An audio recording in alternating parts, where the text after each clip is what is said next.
విశాఖపట్నంలో మోంతా తుఫాన్ కారణంగా కొండ చెరలు విరిగిపడ్డాయి. భారీగా వరద వస్తుండటంతో కొత్త వలస కిరండూల్ రైల్వే లైన్ అస్తవ్యస్తంగా మారింది. బొర్రా చిమిడిపల్లి స్టేషన్ల మధ్య 66వ కిలోమీటర్ వద్ద టన్నెల్ 32 సమీపంలో కొండవాలు నుంచి భారీగా వస్తున్న నీరు పట్టాల మీదుగా ప్రవహిస్తోంది. పట్టాలపై బండరాళ్లు భారీగా మట్టి చేరింది. దీంతో రైల్వే సిబ్బంది అక్కడికి చేరుకుని నీరు నిలవకుండా ప్రయత్నాలు చేసినప్పటికీ ప్రయోజనం లేకపోయింది. వరద కొనసాగితే పట్టాల కింద ఉన్న మట్టి కొట్టుకుపోయే లైన్ దెబ్బతినే ప్రమాదం ఉందని చెబుతున్నారు అధికారులు. చిమిడిపల్లి తైడా సమీపంలో వంతెన పక్కన రైలింగ్ విరిగి పట్టాలపై పడింది.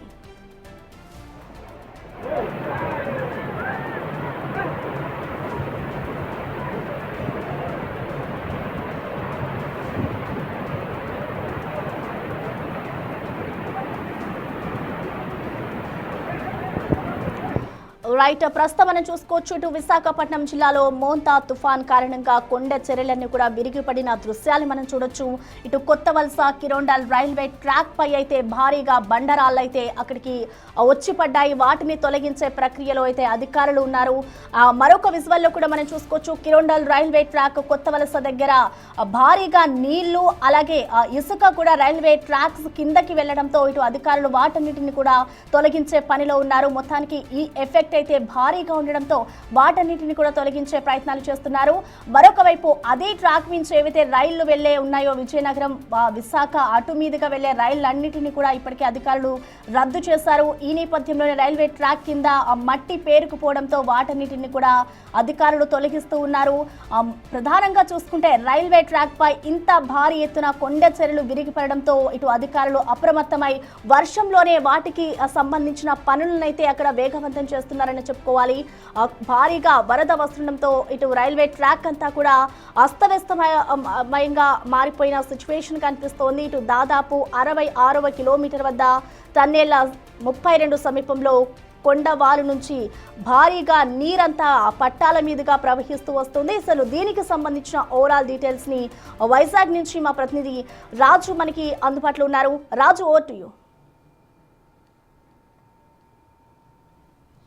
తుఫాను ఎఫెక్ట్ మొత్తం అల్లూరు సీతారామరాజు జిల్లాలో ఎక్కువగా పడిందనే చెప్పాలి. ముఖ్యంగా చూస్తే అటు ఈదురు గాలులతో పాటుగా భారీ వర్షాలు అటు అల్లూరు సీతారామరాజు జిల్లా ముఖ్యంగా అరకు వ్యాలీ, డుబ్బురుగుండ ఈ ప్రాంతాల్లో కురుస్తున్నటువంటి నేపథ్యంలో కేకే లైన్ కిరండోల్ లైన్కి సంబంధించి మొత్తం అంతా కూడా రైల్వే పట్టాల మీద భారీ బండరాళ్ళు పడిపోయినటువంటి పరిస్థితి కనిపిస్తుంది. పట్టాల మీదకి అంటే కొండల మీద నుంచి కురుస్తున్నటువంటి వర్షాలు మొత్తం అంతా ఫాల్స్ అంతా వాటర్ ఫాల్ రూపంలో మొత్తం అంతా అనేక ప్రాంతాల నుంచి వచ్చి చేరుకుంటున్నటువంటి నేపథ్యంలో రైల్వే పట్టాల మీద నుంచి వరద ప్రవాహం అయితే కొనసాగుతున్నటువంటిది అయితే ఉంది. ముఖ్యంగా చూస్తే కొన్ని టన్నెల్స్ దగ్గర భారీ బండరాళ్ళు విరిగిపడి రైల్వే లైన్ మీద పడింది. ఇప్పటికే గడిచినటువంటి 2 రోజుల నుంచి కూడా మొత్తం అటు ఈస్ట్ కోస్ట్కి సంబంధించినటువంటి ఆ రైళ్లన్నింటినీ విశాఖ మీదుగా వెళ్లే రైళ్లన్నింటినీ కూడా ఇప్పటికే నిలుపుదల చేస్తున్నట్లుగా రద్దు చేస్తున్నట్లుగా రైల్వే శాఖ అయితే ప్రకటించినటువంటి పరిస్థితి ఉంది. కానీ అనూహ్యంగా ఈ వాటర్ ఒక్కసారిగా కొండల మీద నుంచి జాలువారుతూ మొత్తం రైల్వే ట్రాక్ల మీదకి వచ్చినటువంటి నేపథ్యంలో మొత్తం కొండవాళ్ళు ప్రాంతాల్లో ఉన్నటువంటి రైల్వే ట్రాక్స్ అన్నీ కూడా పూర్తిగా దెబ్బతిన్నాయి. జోరు వర్షంలో కూడా ఎక్కడికక్కడ ఒకవేళ పెను ప్రమాదం సంభవించకుండా ఉండడం కోసం పడినటువంటి రాళ్లని మనం చూడొచ్చు. రైల్వే సిబ్బంది ఏ విధంగా అయితే ఆ విజువల్లో పనిచేస్తున్నారో మనం అయితే స్పష్టంగా తెలుస్తుంది. ఆ జోరు వర్షం కురుస్తుంది. అదేవిధంగా కొండల మీద నుంచి జాలువారుతున్నటువంటి నీటిని సైతం లెక్క చేయకుండా, ఆ ప్రవాహాన్ని సైతం లెక్క చేయకుండా వాటిని తొలగించే ప్రయత్నం అయితే చేస్తున్నారు. మొత్తం కేకే లైన్ అంతా కూడా మొత్తం అంతా నిలుపుదల ఆగిపోయినటువంటి పరిస్థితి కనిపిస్తుంది. ఇప్పటికీ మొత్తం ఏజెన్సీ ప్రాంతాల్లో అల్లూరు సీతారామరాజు జిల్లా ఏజెన్సీ ప్రాంతాల్లో భారీగా వర్షాలు కురుస్తున్నటువంటి పరిస్థితి అయితే ఉంది. ముఖ్యంగా విశాఖ వాతావరణ శాఖ అధికారులు అయితే తీరం దాటిన తర్వాత దీని ప్రభావం అటు అనకాపల్లి జిల్లా అదేవిధంగా అల్లూరు సీతారామరాజు జిల్లా మీద ఎక్కువగా ఉంటుంది. అదేవిధంగా కాకినాడ, తూర్పుగోదావరి జిల్లాల్లో ఎక్కువ వర్షాలు కురిసే అవకాశం ఉందనేది వాతావరణ శాఖ అధికారులు అయితే హెచ్చరించారు. నిన్నటి నుంచి ఎడతెరిపి లేకుండా కురుస్తున్నటువంటి వర్షాలకు ఏజెన్సీ ప్రాంతం అంతా కూడా అతలాకుతలం అవుతున్నటువంటి పరిస్థితి ఉంది. ముఖ్యంగా కేకే లైన్ పూర్తిగా దెబ్బతిన్నటువంటిది అయితే ఉంది. అనేక టన్నెల్స్కి సమీపంలో బండరాళ్ళు, ఎందుకంటే టన్నెల్స్ కోసం ఇప్పటికే మొత్తం అన్నింటినీ కూడా కొంత తవ్వుతూ ఉన్నారు. మొత్తం మట్టి పెళ్లలన్నింటినీ కూడా సరి చేస్తున్నటువంటి పరిస్థితి అయితే కనిపిస్తుంది. దీనికి తోడు లూజ్గా ఉన్నటువంటి మట్టి అంతా కూడా రైల్వే ట్రాక్ల మీద జారి పడిపోతున్నటువంటి నేపథ్యంలో రైల్వే సిబ్బంది హుటాహుటిన వాటన్నింటినీ కూడా క్లియర్ చేసే ప్రయత్నాల్లో ఉన్నటువంటి పరిస్థితి అయితే ఉంది. లైన్స్ కొన్ని ఇబ్బంది ఏర్పడినటువంటి నేపథ్యంలో వాటిని కూడా వర్షాన్ని సైతం లెక్క చేయకుండా సెట్ చేస్తున్నటువంటిది అయితే ఉంది. ఒక్క అరకు వ్యాలీ ప్రాంతంలో ఉన్నటువంటి లైన్ ఒకటే కాదు, ముఖ్యంగా చూస్తే అటు చోడవరం మండలానికి సంబంధించి అంటే అనకాపల్లి జిల్లా చోడవరం మండలంలో ఊరేడు వాగు తాకిడి ఎక్కువైనటువంటి పరిస్థితి అయితే కనిపిస్తుంది. దీంతో దాదాపుగా 15 గ్రామాలకు పైనే రాకపోకలు పూర్తిగా నిలిచిపోయినటువంటి పరిస్థితి అయితే ఉంది.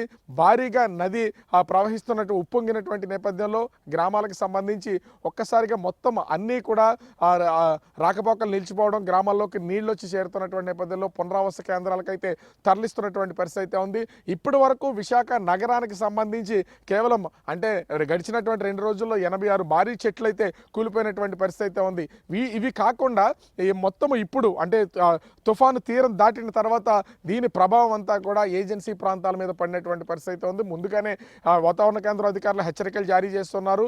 క్లౌడ్ బరస్ట్ జరిగే అవకాశం ఉంది అల్లూరు సీతారామరాజు అదేవిధంగా పార్వతీపురం జిల్లాలకు సంబంధించి అని ముందస్తుగానే చెప్పినటువంటి పరిస్థితి అయితే ఉంది. ఈ నేపథ్యంలోనే భారీ వర్షాలు కురిసి ఇప్పుడు అతలాకుతలం చేస్తున్నటువంటి పరిస్థితి అయితే ఉంది. ముఖ్యంగా రైల్వే లైన్స్ అన్నీ కూడా తీవ్ర స్థాయిలో దెబ్బతిన్నాయి. ఎందుకంటే అరకుకు సంబంధించి ట్రాన్స్పోర్టేషన్ అంతా కూడా కేకే లైన్ మీదే జరుగుతూ ఉంటుంది. ఆ కేకే లైన్ అంతా కూడా ప్రస్తుతం దెబ్బతిన్నటువంటి నేపథ్యంలో వాటిని రైల్వే శాఖ అధికారులు హుటాహుటిన సిబ్బందిని పంపించి వాటిని రెడీ చేస్తున్నటువంటి పరిస్థితి అయితే కనిపిస్తుంది. మరి ఈ వర్ష ప్రభావం ప్రస్తుతం నిన్నటి నుంచి కూడా ఎడతెరిపి లేకుండా కురుస్తున్నటువంటి పరిస్థితి అయితే ఉంది. అనేకమైనటువంటి ముఖ్యంగా చూస్తే అరకు వెళ్ళే ఘాట్ రోడ్డు ఇంచుమించుగా 50 కిలోమీటర్ల ఘాట్ రోడ్డు ఉంటుంది. కొండ ప్రాంతాల్లో నుంచి పైనుంచి కురుస్తున్నటువంటి వర్షం మొత్తం అంతా ఘాట్ రోడ్డులో నుంచి కిందకు జాలువారుతుంది. ప్రయాణించేటువంటి వాహనదారులు కూడా తీవ్రమైనటువంటి ఇబ్బందులు ఎదుర్కొంటున్నారు. అటు డుంబ్రిగూడ, అనంతగిరి, అరకు వ్యాలీ ఈ ప్రాంతాలన్నీ కూడా ప్రస్తుతం అయితే కురుస్తున్నటువంటి భారీ వర్షాలకు జల దిగ్బంధం కాకపోయినా కూడా ఆ ప్రాంతాల లోపలికి వెళ్ళడానికి అవకాశం లేదు. వాహనాలన్నీ నిలిచిపోవాల్సినటువంటి పరిస్థితి. ఘాట్ రోడ్లు ప్రయాణం కాబట్టి తీవ్రమైనటువంటి ఇబ్బందులు ఎదుర్కొంటున్నటువంటి పరిస్థితి ఉంది. ఓవరాల్గా చూస్తే ఉమ్మడి విశాఖ జిల్లా వ్యాప్తంగా మాత్రం కురుస్తున్నటువంటి భారీ వర్షాలకు తీవ్రమైనటువంటి ఇబ్బందులు అయితే ఎదుర్కొంటున్నటువంటి పరిస్థితి కనిపిస్తుంది. Prasanna. Right, thank you Raju.